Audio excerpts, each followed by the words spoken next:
Good day everyone, I'm Casey Isaler from BSHM3A. I'm here to explain the hotel facilities floor plan of Solar Hotel. A camera here would capture anyone entering the building, providing a record of visitors.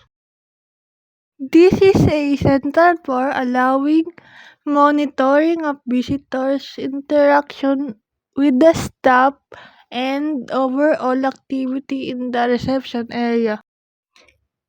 Camera placed along the hallway would provide coverage of movements throughout the building. Consider placing them at intersection for optimal viewing angles.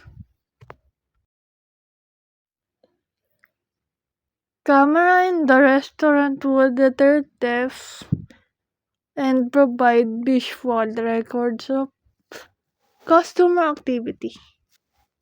District placement is crucial to maintain a comfortable atmosphere for diners.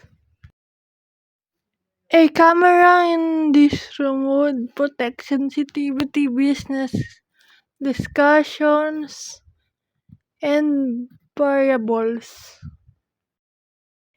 Monitoring the kitchen area helps ensure food safety and prevent theft, unauthorized access.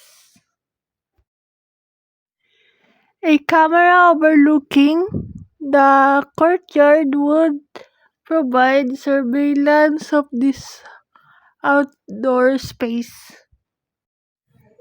Cameras in hallways would provide general surveillance, monitoring movement and activity. Placement at intersection would provide the best overall coverage.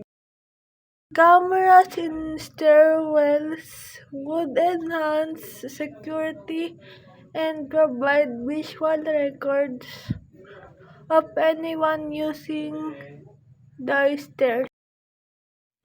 Cameras inside the elevator would provide security for passengers and deter vandalism. And that's all. Thank you.